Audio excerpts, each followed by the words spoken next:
यांना मी अनन्य भावे शरणागत भावाने साष्टांग नमस्कार करते.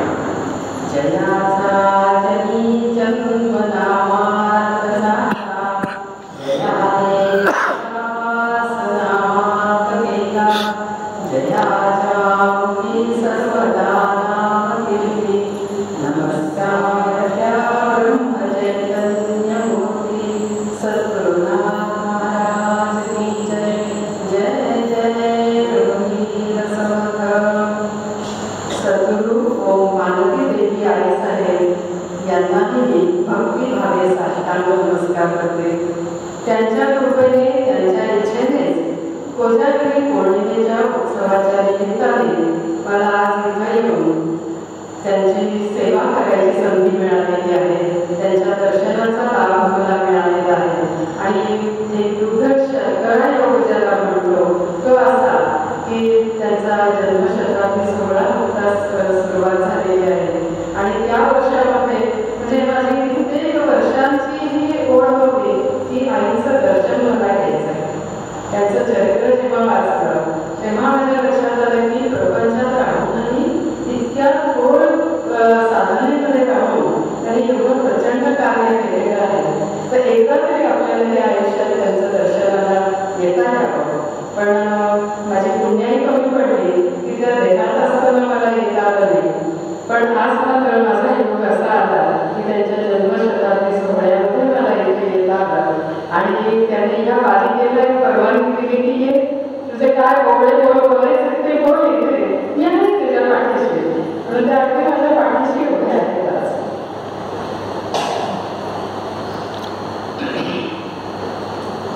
चैतन्यमयी आनंदमयी परमेश्वरी शक्तीचा वास आपणा सर्वांच्या अंतःकरणात, आपल्या सर्वांच्या हृदयात आहे. अशा आपणा सर्व संत सज्जनांना सुद्धा मी वंदन करते, आपले आशीर्वाद घेते. आणि आजच्या आपल्या नामस्मरणातून ध्यानाकडे ह्या विषयाचा या विषयावर काही विचार मांडायचा मी प्रयत्न करते. आपण सर्वांनी मला सांभाळून घ्यावं अशी आपल्याला प्रार्थना करते. त्याला नामस्मरण म्हटलं की सगळे संत तर येतातच. आणि माझे सद्गुरू म्हणजे तर साक्षात नामावतारच. गंगाधर महाराज आणि नाम हे कधी विभक्त होऊ शकत नाही.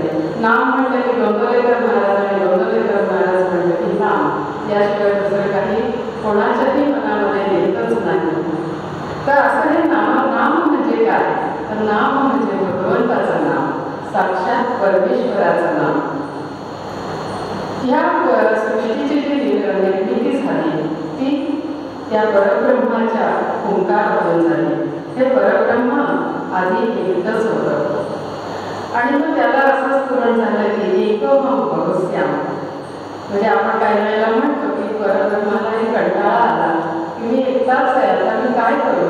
म्हणून त्याला स्मरण आलं की आपणच आता आपलं अस्तित्व हे करावं, विविध रूपांमध्ये समोर आणावं आणि आपणच आपला खेळ करावा. तर अशा ह्या परब्रह्माचं जे स्फुरण आहे त्यातनं जो ओंकार निर्माण झाला तो म्हणजे ओंकार. आणि ओंकार हे सुद्धा नामच आहे, जे वेदाच्या आरंभी सुद्धा म्हटलं जातं हरि ओम. आणि इथं आल्यापासून मी प्रत्येकाच्या मुखातून हरि ओमच ऐकते आणि ते म्हणजे साक्षात नामच आहे. तर हे विश्व निर्माण झालं ते त्या निर्गुण निराकार परमात्मा तत्वातून हे निर्माण झालेलं आहे. आणि हे परमात्मा तत्व जेव्हा सगुणात आलं तेव्हा त्याला नाम आणि रूप दोन्ही प्राप्त झालं. म्हणून नाम हे सगुण आहे आणि सगुण रूप जेव्हा नाहीसं होतं, जेव्हा ही सृष्टी पूर्ण नाहीशी होते तरी पुरतं ते फक्त नाम असतं. ते निर्गुण नाम जरी असतं तरी नामच आहे. म्हणून नाम हेच सत्य आहे आणि तेच परमात्मा स्वरूप आहे, तेच परमेश्वर स्वरूप आहे. आणि शाश्वत आणि सुख समाधानाची प्राप्ती करून देणारं हे परमेश्वराचं नाम आहे. म्हणून हे असं सगुण निर्गुण परमेश्वराचं नाम आपण सतत घेत राहावं. आणि तोच करता आहे याचं स्मरण ठेवायचं म्हणजेच नामस्मरण होय.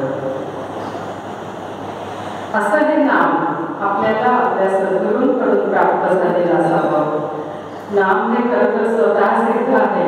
आपण आपल्या मनाने जरी आपल्या आवडत्या दैवताचं नाव घेत राहिलो तरी त्याच्यामध्ये काही फारसा फरक नाही. पण मुख्य त्याच्या मागे तत्व जे असतं की ती सद्गुरूंची सत्ता त्या नामामागे असते आणि त्या सत्तेमुळेच आपल्या मुखामध्ये नाम येतं, आपल्या हातून नामस्मरण घडत असतं. आणि ह्या नामस्मरणामध्ये जेव्हा भक्त रममाण व्हायला लागतो तेव्हा त्याच्या लक्षात येतं की हे सर्व परमेश्वरीय कृपेशिवाय होऊ शकत नाही. त्या सद्गुरूंच्या सत्तेनेच आज मी नाम घेऊ शकतो. त्यामुळे त्या भक्ताच्या किंवा त्या साधकाच्या मनामध्ये कधीही अहंभाव जागृत होऊ शकत नाही. अहंकाराचे समूळ नष्ट होण्याची प्रक्रिया ही पहिलं नाम घेतल्यापासून सुरू होत राहते. तर अशी त्यांची जेव्हा सत्ता आपल्याला जाणवते त्यावेळेला तो अहंकार आपल्या मनामध्ये येऊ शकत नाही, जागृत होऊ शकत नाही. आणि ही अशी नामदीक्षा जेव्हा आपल्याला सद्गुरूंकडून प्राप्त होते त्यानंतर तो जीव परब्रह्मामध्ये विलीन होईपर्यंत सद्गुरू सतत त्या जीवाबरोबर असतात. जन्मोजन्मी त्या जीवाची काळजी घेत पूर्ण परब्रह्मामध्ये तो जीव विलीन होईपर्यंत सतत त्याच्या पाठीशी उभे असतात, सतत त्यांचं मार्गदर्शन लावत असतं आणि त्यांच्या सत्तेने, त्यांच्या कृपेने, त्यांच्या इच्छेने तो भक्त परमार्थ मार्गामध्ये प्रगती करत राहत असतो. तर अशा सद्गुरूंच्या चरणी आपण काय करायचं असतं तर आपण अनन्य भावे त्यांना शरण जातो. शरणागती ही पहिली पायरी आहे. शरण केल्याशिवाय कुठलीही प्रगती आपली परमार्थ मार्गामध्ये होऊ शकत नाही. म्हणून आपल्याला सद्गुरूंकडून नाम घेणं हे अतिशय आवश्यक असतं. तर असं हे नाम कसं घ्यावं असा आपल्यासमोर प्रश्न पडतो. नाम हे सहज व्हावं. मी घेतो म्हणून कधी नाम घ्यायचंय असं होऊच नाही. जसं मी श्वास घेतो म्हणून आपण कधी घेत नाही किंवा आता मला बसायचं, मला श्वास घ्यायचा, आता मी बैठक मारून बसणार आहे आणि मी श्वास घेणार आहे असं कधी होत नाही. आपण सहज स्वाभाविकतेने हा श्वास घेत असतो. तसंच अखंड सहजपणे हे नाम आपल्या हातून होत राहावं. त्याच्यासाठी आपल्याला बसायचे किंवा वेळ काढायचे असा कुठलाही प्रश्न नामस्मरणामध्ये येत नाही. म्हणून महाराज म्हणतात की चालता बोलता धंदा करिता खाता जेविता सुखी होता नाम विसरू नये. किंवा सायंकाळी, मध्यान्हकाळी, प्रातःकाळी जो वेळ तुम्हाला प्राप्त होतोय त्या वेळामध्ये अखंड तुम्ही भगवंताचं नाम घेत राहा. इतकं ते सहज आणि सोपं असं साधन सर्व संतांनी आपल्याला दिलेलं आहे. तर असं आपण अखंड नाम घेत गेल्यानंतर काय होतं तर नामस्मरण सुरुवातीला आपल्याला आपण म्हणतो की आज मी नामाला बसतो. काही वेळेला आपल्याला ते बळजबरीने घेणं भाग असतं. जसं सुरुवातीला आपल्याला काही किंवा आपण असं म्हणतो की एखाद्या लहान मुलाला आपण शाळेत जातो, शाळेत घातल्या लगेच तो 2 तास काही बसत नाही. त्याला आधी थोडीशी त्याची शाळेची गोडी लागावी लागते की इथे असं बसल्यानंतर आपल्याला काहीतरी छान ऐकायला मिळतं किंवा काही आनंद मिळतो. असं जेव्हा आपण नामामध्ये पण रममाण व्हायला लागतो त्यावेळेला लक्षात येतं की हे नाम आपल्याला स्थैर्य देत आहे, मनाला एक प्रकारची शांती आपल्याला मिळत आहे आणि मग त्या नामस्मरणाची गोडी ही वाढत जाते. भक्त किंवा साधक त्या नामामध्ये रंगून जायला लागतो. हळूहळू त्याचं देहभान कमी व्हायला लागतं, देहबुद्धी कमी व्हायला लागते, वासना विकार हे सगळे शांत व्हायला लागतात आणि त्याच्या मनामध्ये भगवंताबद्दल अस्तित्व भाव जागृत व्हायला लागतो. भगवंताबद्दलचं प्रेम त्याच्या मनात जागृत व्हायला लागतं. नामस्मरणाबद्दलचं प्रेम त्याच्या मनात जागृत व्हायला लागतं. महाराज तर म्हणतात की भगवंताकडे काय मागायचं आहे तर फक्त प्रेम मागा आणि तो फार म्हणजे सहजतेने आपल्याला प्रेम देत नाही हे लक्षात ठेवा, पण तुम्ही चिकाटीने त्याच्याकडे एवढंच मागा की मला तुझ्या नामाचं प्रेम लाभू दे, मला तुझ्या नामामध्ये गोडी उत्पन्न होते. असं जेव्हा आपण नामामध्ये रंगून जायला लागतो त्यावेळेला हळूहळू जसे जसे वासना विकार आपले कमी होत जातात तसं तसं चित्त शुद्ध होत जातं. आणि ह्या सगळ्या नामस्मरणाच्या योगे आणि सद्गुरूंच्या कृपेने हळूहळू आपल्या अंतरामध्ये ज्ञान उमलून यायला लागतं आणि जाणीव होते की माझा म्हणजे या सृष्टीमध्ये जन्म घेताना जे मायेच्या आवरणाखाली आल्यामुळे मनामध्ये अज्ञान उत्पन्न झालेलं आहे. मी स्वतःला देह समजून जो वापरत आहे तर मी देह नसून माझं मूळ स्वरूप हे आत्मस्वरूप आहे याचं भान आपल्याला यायला लागतं. आणि या संपूर्ण विश्वामध्ये तो परमेश्वरच भरून राहिलेला आहे हे लक्षात यायला लागतं. याची जाणीव जागृत व्हायला लागते. ज्या परमेश्वरापासून ज्या परब्रह्मापासून ही सृष्टी निर्माण झालेली आहे ते परमेश्वरीय तत्वच या संपूर्ण सृष्टीमध्ये चराचर विश्वामध्ये व्यापून राहिलेलं आहे. त्याच्यामुळे सर्वांमूर्ती हा परमेश्वरच आहे. ही जेव्हा जागृती आपल्या मनात येते याचं भान जेव्हा आपल्याला यायला लागतं तेव्हा आपल्या मनामध्ये फक्त प्रेम आणि प्रेमच दाखवून यायला लागतं. कारण मी आणि समोरचा जीव, समोरची व्यक्ती म्हणा, जीव म्हणा, प्राणी म्हणा, आम्ही कोणी वेगळे नाहीतच आहोत. कारण आमचं आत्मस्वरूप हे एकच आहे. म्हणून त्याचं मन आहे तेच माझं मन आहे आणि माझं मन आहे तेच परमेश्वराचंही मन आहे. म्हणून तिथे प्रेमाशिवाय दुसरं काही नसतं. कारण भगवंत हा प्रेम स्वरूप आहे. तर अशा रीतीनं या परमेश्वरी तत्वाची आपण जाणीव करून घेतो, त्याचं ज्ञान प्राप्त करून घेतो, त्या निर्गुण निराकार तत्वाला आपण जाणून घ्यायला लागतो. पण हे निर्गुण तत्व आपण असं जाणून घ्यायचं म्हणलं तर जाणता येत नाही. म्हणूनच सर्व संतांनी आपल्यासाठी मोठे उपकार केलेले आहेत. ह्या निर्गुणाला त्यांनी सगुणामध्ये आणलेलं आहे. आणि ही सगुण रूप आपल्या समोर साक्षात श्रीराम ज्याला म्हणतो किंवा श्रीकृष्ण अशा विविध अवतार रूपांमधून हे निर्गुण तत्व आपल्या समोर सगुणात आलेलं आहे. म्हणून ह्या सगुणाला आधी आपण जाणून घेतलं पाहिजे. सद्गुरूंच्या कृपेने नामस्मरणाच्या योगाने हे सगुण साकार आपण जाणून घेऊ शकतो. त्याच्यासाठी काय करायचंय तर नामस्मरण तर आहेच. जसं श्रीराम म्हणलं की आपल्यासमोर महाराज म्हणतात की श्रीराम म्हणल्यानंतर आपल्यासमोर कधी रामावणी येत नाही, तर तो उभा राहतो तो दाशरथी राम. मग दाशरथी राम म्हणजे काय नुसतं लोक आपल्यासमोर येतं का तर नाही. रूपाबरोबर त्याच्या गुणांचे पण आपण चिंतन करत असतो. मर्यादा पुरुषोत्तम आहे, कर्तव्यनिष्ठ आहे, आज्ञापालन, पितृ आज्ञापालन, सर्वांवरती प्रेम, हे सगळे गुण आपल्या ध्यानामध्ये यायला लागतात. आणि त्याप्रमाणे आपण चिंतन करेल हे गुण आपल्यामध्ये वाढवायचा प्रयत्न करत राहतो. तर जसं आता श्रीरामाचा आपण उल्लेख करतोय तर श्रीरामाच्या चरित्रामधून आपल्याला काय काय जाणून घेता येतं. 1-2-3 उदाहरणं आपण फक्त बघूया. इथे चरित्र इतकं मोठं आहे की आपण जन्मोजन्मी ते जाणून घ्यायला सुद्धा आपल्याला सगळं कमी पडणार आहे. पण आपण काही थोडंसं त्याच्यामध्ये लक्षात घेऊया की सुरुवातीला आपण आज्ञापालन बघूया. पितृ आज्ञापालन, गुरु आज्ञापालन. त्याच्यामध्ये जेव्हा वसिष्ठ मुनी दशरथ राजाकडे आले आणि म्हणाले की माझ्या यज्ञवेदींवरती राक्षस त्रास देत आहेत, तर मला त्यांच्यापासून संरक्षण करण्यासाठी तुझी मुदत दे. श्रीरामानं माझ्याकडे दे. तेव्हा एक क्षण दशरथाला येते एवढ्या लहान थोड्या वयाच्या मुलांना हे कसं राक्षसांच्या समोर पाठवायचं असं वाटलं होतं.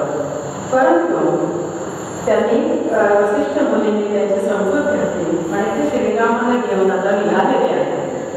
आणि समोर वाटेमध्ये राटिका समोर येते आणि ते 11 एकराचा देव ते काहीतरी आघात सर्वांवरती करते. श्रीराम आपल्या गुरूंच्या बरोबर आहे, पण जोपर्यंत वसिष्ठ मुनींनी सांगितलं नाही की श्रीरामा मार्गी त्राटिका, तोपर्यंत त्याने धनुष्यबाण उचललेलं नाहीये. म्हणजे गुरु आज्ञा झाल्याशिवाय कुठल्याही कर्म करायचं नाही, आणि गुरूंची आज्ञा झाली की तत्काळ ते कर्म करायचं, हे गुरु आज्ञा पालन त्यांनी केलेले आहे. दशरथ राजाने सांगितलं की तुला राज्याभिषेक नाही, अयोध्येचा राज्याभिषेक नाही, तर उद्या तुला वनवासात जायचं आहे. अशा वेळेला एखादा सर्वसामान्याची प्रतिक्रिया कशी आली असते, पण श्रीरामाने सांगितलं की मला अयोध्येचं राज्य नाही, तर मला मोठ्या वनाचं राज्य माझ्या वडिलांनी दिलेलं आहे, आणि म्हणून ते आज्ञा पालन करण्यासाठी वर्तन धारण करून ते वनवासात निघालेले आहे. हे झालं पितृ आज्ञा पालन. त्याच वेळेला जेव्हा निघताना दशरथ राजाला वाटत आलं की हे माझं चुकतंय, की रामा तू नकोच, मी तुझ्याशिवाय राहू शकत नाही, तुझा वियोग मला सहन होणार नाहीये. त्यावेळेला आपल्या पित्याची कर्तव्यनिष्ठा ढळू नये म्हणून उलट श्रीरामानेच त्यांना उपदेश केलेला आहे की कर्तव्यापासून तुम्ही कधीही चूक होऊ नका, तुमचं कर्तव्य पार पडत आहे, आणि मला माझं मुलाचं पुत्राचं कर्तव्य पार पडलंय असं म्हणून ते फिरून निघाले. तर अशा सगळ्या गुणांचं आपण त्या चरित्रातलं ज्ञान करून घेत असतो, त्याचं चिंतन करीत असतो. त्यानंतर वनवास भोग संपल्यानंतर सुद्धा जेव्हा ते अयोध्येमध्ये परत आले, तर ज्या मातेच्या आज्ञेमुळे आपल्याला 14 वर्ष वनवास भोगावा लागला, त्या मातेलाच सर्वप्रथम त्यांनी वंदन केलेलं आहे जाऊन. म्हणजे इथं आपल्याला कळतं की मर्यादा पुरुषोत्तम आणि सर्वांवरती प्रेम करणं काय असतं. मनामध्ये कुठलाही द्वेष नाही, राग नाही. तर अशा या गुणांचं चिंतन आपण करायचं, आणि हे सगळं गुणांचं चिंतन जे आहे ते फक्त त्या श्रीराम ह्या नामामध्ये साठलेलं आहे. जसं एखाद्या बीजामध्ये संपूर्ण वृक्ष दडलेला असतो, तसं श्रीराम या नामामध्ये संपूर्ण चरित्र त्यांचं दडलेलं आहे, आणि ते आपण रोज त्याचं चिंतन करावं. एखाद्याच गुणाचं सतत चिंतन करत राहावं, आणि जेव्हा आपण एखाद्या गुणाचं चिंतन करतो तेव्हा तो गुण आपल्यामध्ये निश्चित बाणायला लागतो. आणि तेच ध्यान आहे. त्यांच्या गुणांचं चिंतन करणं, त्याचं मनन करणं आणि ते बाळगण्यासाठी प्रयत्न करणं, हे म्हणजे ध्यान आहे. पण ध्यान म्हणजे एकाच स्थानी बसायचं, मन एकाग्र करायचं, डोळे मिटून त्या सगुणाचं चिंतन करायचं. तर असं हे ध्यान साधण्यासाठी किंवा हे करण्यासाठी नामस्मरणाची कास धरावी. तर आता आपण बघितलं नामस्मरणामध्ये त्या नामामध्ये संपूर्ण श्रीकृष्णाचं म्हणा, श्रीरामाचं म्हणा, ते संपूर्ण चरित्र दडलेलं आहे. म्हणून त्या नामस्मरणाची आपण कास धरावी, अखंड नामस्मरण करीत राहावं. तर नामस्मरणासाठी जेव्हा आपण बैठक घालून डोळे मिटून एकाग्र होतो, तेव्हा ध्यानाचा प्रवास सुरू होतो. निराळ ध्यान म्हणून आपल्याला करावं लागतच नाही. जेव्हा आपण ध्यानाला बसतो तेव्हा आपल्या मनामध्ये विचार व्हायला लागतात, अखंड विचार. आपण बऱ्याचदा म्हणतो की नामस्मरणाला बसलं की आपल्या मनामध्ये खूप विचार यायला लागतात. तसं ध्यानात बसलो तरी आपल्या मनामध्ये विचार यायला लागतात. काही सर्व तऱ्हेचे विचार आपल्या मनामध्ये येतात. ते शुद्ध असतात, अशुद्ध असतात, विकार वासनांनी भरलेले असतात, अभद्र असतात, अमंगल असतात, तर कधी पवित्र पण असतात आणि पावन विचार पण असतात. एकीकडे आपलं नाम चालू असतं, ध्यानामध्ये बसलेलं असतो आणि विचार मनामध्ये वाहत असतात. अशा वेळी काय करावं, तर त्या विचारांना वाहू द्यावं. चालू दे मना, तुझ्या मनामध्ये विचार येत आहेत ना, चालू दे, मी त्याच्या पाठीशी जाणार नाही, मी तुझ्या मागे धावणार नाही, असं त्या विचारांना आपण सांगावं. आपण त्यांच्याकडे अगदी त्रयस्थ दृष्टीने बघावं. हे विचार चालले, चालू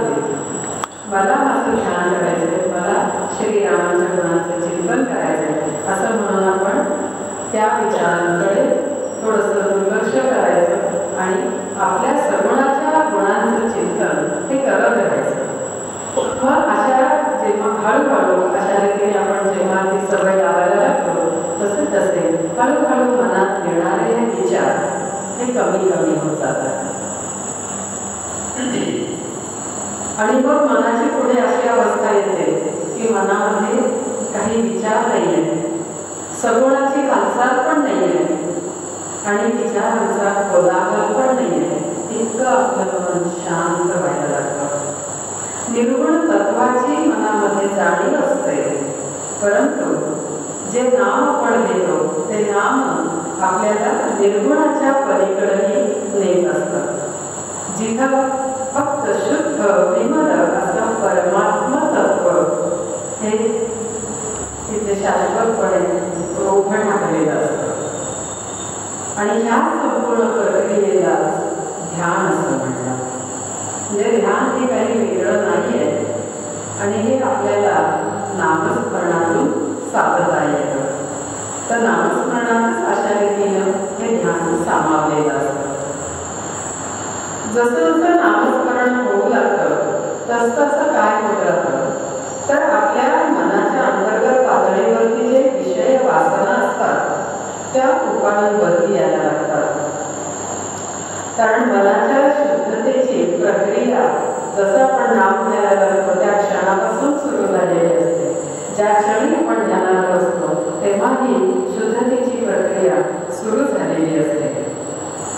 मनाच्या अंतर्गत पातळीवरती जे काही दोष, विषय, विकार, वासना साचलेले असतात अशा दोषयुक्त मलिन अंतःकरणामध्ये नामाची धग लागली असता अंतःकरण शुद्ध होण्याची प्रक्रिया चालू होते. जसा बिळामध्ये धूर सोडला असता सर्प बाहेर येतो त्याप्रमाणे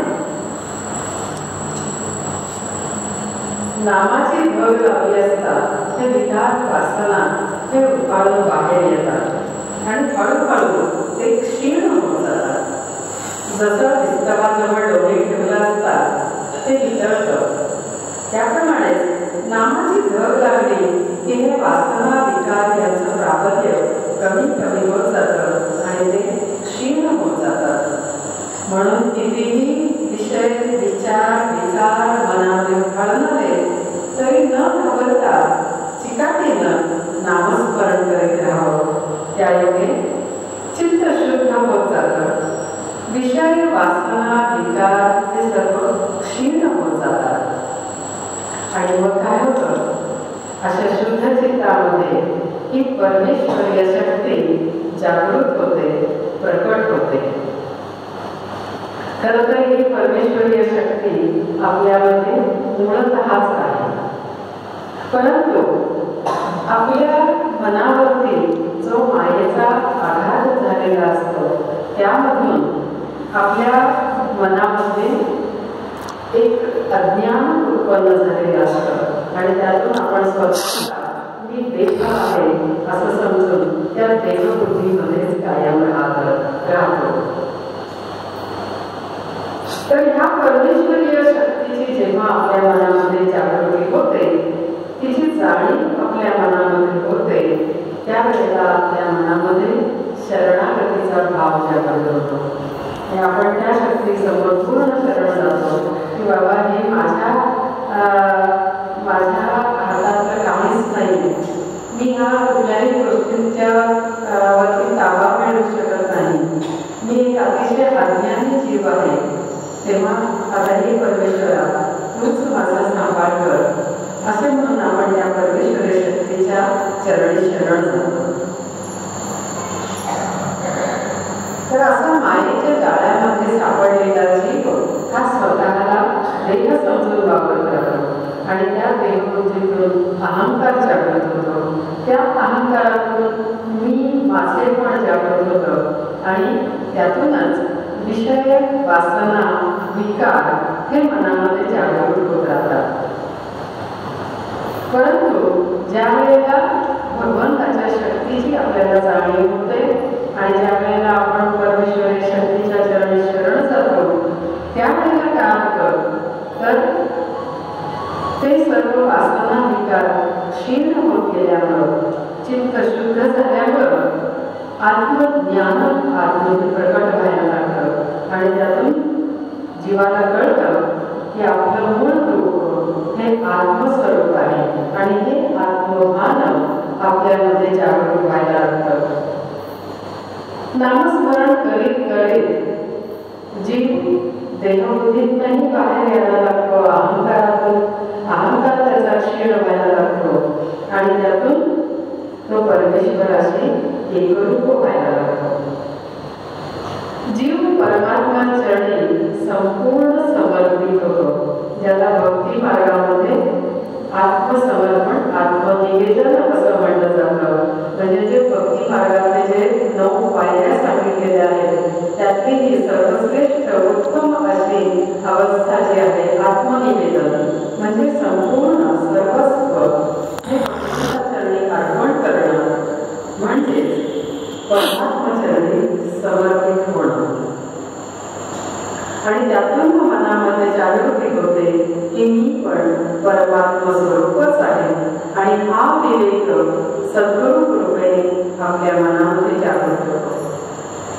विवेकाची जागृती झाली की त्या विवेकातूनच वैराग्य उत्पन्न व्हायला लागतं. अशा रीतीने विवेक आणि वैराग्याच्या साह्याने हा जीव परमेश्वराशी एकरूप व्हायला लागतो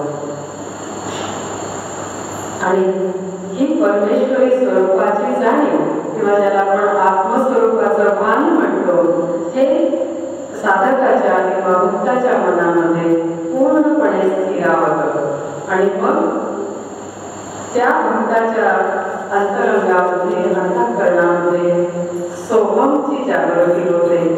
सोहम म्हणजे मी तोच आहे, मी तोच परमेश्वर, मी तेच परमात्मा स्वरूप आहे याची जागृती होते आणि साधक अखंडपणे त्या भावामध्ये राहायला लागतो.